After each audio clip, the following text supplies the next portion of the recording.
અમરેલી ભાજપના નેતાને દુખતું હતું પેટ અને તેમણે કૂટ્યું માથું। પછી થયું એવું કે અમરેલીના એસપી સંજય ખરાતે તેમની દવા કરી નાખી। હવે દવા કર્યા પછી જોઈએ આ નેતા લોકોને મોઢું બતાડે છે કે પછી નવું કોઈ બહાનું લાવે છે। વૈષ્ણવજન તો તેને કહીએ જે પીડ પરાઈ જાનાને રે। નમસ્કાર, નવજીવન ન્યૂઝમાં તમારું સ્વાગત છે અને હું છું તમારો પ્રશાંત દયાળ। જે લોકો જાહેર જીવનમાં છે તેમણે લોકોને સાંભળવા પડે, લોકોના કામ કરવા પડે અને ક્યારેક 19નું 20 અને 20નું 19 પણ કરવું પડે। અમને ખબર નથી, અમરેલી ભાજપના એક નેતા છે જેમનું નામ છે વિપુલ દુધાત, જેઓ જિલ્લા પંચાયતના સભ્ય પણ છે। તેમને પોલીસ સામે શું વાંધો હતો તેની અમને નથી ખબર, પણ તેમણે એક વિડીયો બનાવ્યો। વિડીયો એવો બનાવ્યો કે લીલિયામાં દેશી દારૂ વેચાય છે અને આ વિડીયો ખૂબ વાયરલ થયો। પછી ઘટના એવી ઘટે છે કે અમરેલીના એસપી સંજય ખરાત લીલિયા પોલીસ સ્ટેશનના ઇન્સ્પેક્શનમાં આવવાના હતા। સંજય ખરાત લીલિયા પહોંચે છે ત્યારે ભાજપના નેતા વિપુલ પોતાના સમર્થકો, વેપારીઓ અને આગેવાનો સાથે સંજય ખરાતને મળવા પહોંચે છે।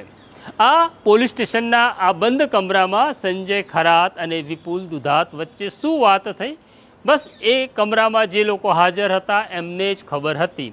પણ પછી વિપુલ દુધાત બહાર આવે છે અને પત્રકારોને એવું કહે છે કે એસપી સાહેબે મારી સાથે અશોભનીય વર્તન કર્યું, એક પોલીસ અમલદારે આ પ્રકારનું વર્તન ન કરવું જોઈએ, એમ કહી તેમણે પોલીસ ઉપર આરોપોની ઝડી વરસાવી।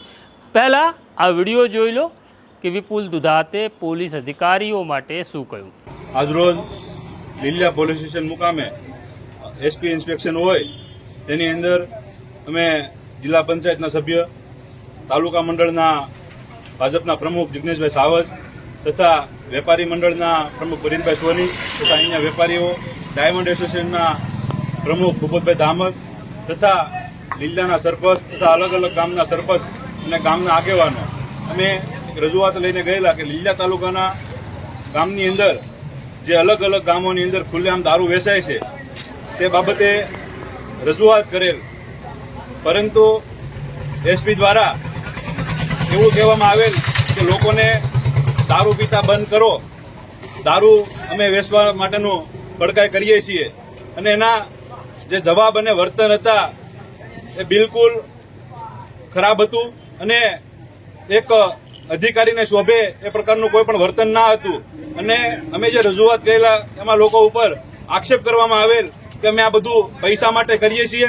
તો મારી આ મીડિયાના માધ્યમથી એસપીને ચેલેન્જ છે કે લીલિયા તાલુકાની અંદર જે ગામની અંદર જઈને પૂછો કે વિપુલ દુધાત જિલ્લા પંચાયતના સભ્ય કે મારા પિતાશ્રી હતા મગનભાઈ દુધાત, અમે ક્યારેય અમારો પરિવાર પૈસા માટે કરતો નથી, એ લીલિયાની જનતાને ખૂબ સારી રીતે જાણે છે અને તમારા જેવા અધિકારીઓને અમારે સર્ટિફિકેટની કોઈ જરૂર નથી કે અમારે કોઈ સાબિતી કરવાની જરૂર નથી।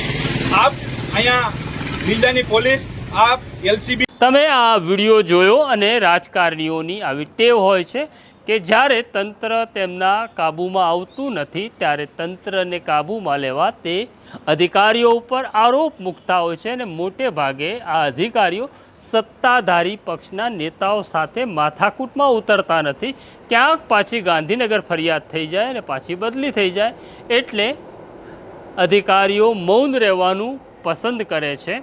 પણ આ મામલામાં તેવું થયું નહીં। અમરેલીના એસપી સંજય ખરાતને ખબર હતી વિપુલ દુધાતની કુંડળી શું છે અને એટલે જ તેમણે પોતાના ડીવાયએસપી ચિરાગ દેસાઈને મેદાનમાં ઉતાર્યા। ચિરાગ દેસાઈએ કહ્યું કે હા, દારૂ વેચાતો હતો, તેની જાણકારી અમને મળતા અમે ગુનો દાખલ કર્યો છે અને અમરેલીમાં કેટલા ગુના દાખલ થયા છે તેની વિગત આપી અને પછી કહ્યું કે જે વિપુલ દુધાત અમરેલી પોલીસ ઉપર આરોપ કરી રહ્યા છે, પહેલાં તેમની આ કુંડળી પણ સમજી લો। જુઓ ચિરાગ દેસાઈનો આ વિડીયો। લીલિયા તાલુકાના જિલ્લા પંચાયત સદસ્ય વિપુલભાઈ દુધાતનાઓ દ્વારા ગઈકાલના રોજ એક દારૂ વેચતાનો આક્ષેપ કરતો અને એક વિડીયો વાયરલ કરેલ, જે બાબતે લીલિયા પોલીસ દ્વારા તાત્કાલિક ચેક કરતા કનુભાઈ વાઘેલાનો પ્રોહિબિશનનો ગુનો દાખલ કરવામાં આવેલ અને કડક કાર્યવાહી હાથ ધરવામાં આવેલ. આ સાથે જ અમરેલી જિલ્લા પોલીસ દ્વારા 2024માં કુલ 5075 પ્રોહિબિશનના ગુના દાખલ કરવામાં આવ્યા છે. આ વર્ષના એપ્રિલ મહિના સુધીમાં 1779 પ્રોહિબિશનના ગુના દાખલ કરવામાં આવેલ છે અને વધુમાં વધુ કેસો જિલ્લામાં તથા લીલિયા પોલીસ સ્ટેશન વિસ્તારમાં પણ પ્રોહિબિશનના કરવામાં આવે એના માટે વારંવાર ડ્રાઈવ રાખવામાં આવતી હોય છે.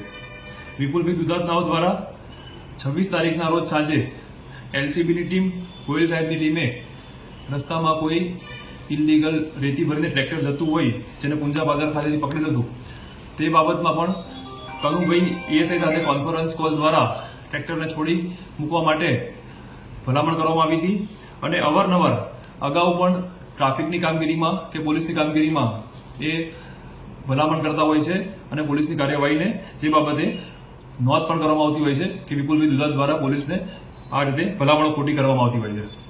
લીલિયા પોલીસ દ્વારા આવા કોઈ પણ બનાવો રેતીના હોય, દારૂના હોય તેના માટે કાયદેસરની કાર્યવાહી કરવામાં આવતી હોય છે. આજે આ જ બાબતે એસપી સરના ઇન્સ્પેક્શન દરમિયાન વિપુલભાઈ દુધાતનાઓ પોતાના અલગ અલગ 10 માણસો સાથે રજૂઆત કરવા આવેલ. એસપી સરનાઓ દ્વારા એ બાબતે પ્રોહિબિશનની બાંહેધરી પણ આપેલ અને કાર્યવાહી કડકમાં કડક કરવામાં આવશે જણાવવામાં આવેલ. સાથે જ વિપુલભાઈ દુધાતનાઓની જે અલગ અલગ નોંધો કરેલ છે તેનું ધ્યાન દોરતા અને એમને રજૂઆત ઉગ્ર કરતા અંતે પોતે ત્યાંથી બહાર નીકળી ગયેલ અને બહાર જઈને પોલીસ પર ખોટા આક્ષેપો કરવામાં આવેલ. તમે આ વિડીયો પણ જોયો. હવે તમને સમજાતું હશે કે વિપુલ દુધાતને વાંધો કંઈક જુદો હતો અને તેમણે વાંધો કંઈક જુદો રજૂ કર્યો. એટલે જ અમે કહ્યું દુખતું હતું પેટ અને કૂટી નાખ્યું માથું અને પછી એસપી સંજય ખરાતે કરી નાખી તેમની દવા. તો આ સ્ટોરી છે આપણા રાજનેતાઓની. તે બતાડવાના અને ચાવવાના દાંત જુદા રાખે છે પણ આપણને બહુ મોડું સમજાય છે. ત્યાં સુધી આપણે બટન દબાવીને આવતા રહીએ છીએ. તો આ પ્રકારની સ્ટોરી જોવા માટે નવજીવન ન્યૂઝ જોતા રહો. લાઈક કરો, શેર કરો અને સબસ્ક્રાઈબ કરો અને બેલ આઇકોન દબાવો. મને અને મારા સાથી સોનુને રજા આપો. આવું છું બીજા કોઈ જિલ્લાની વાત લઈ. નમસ્કાર. વૈષ્ણવજન તો તેને કહીએ જે પીડ પરા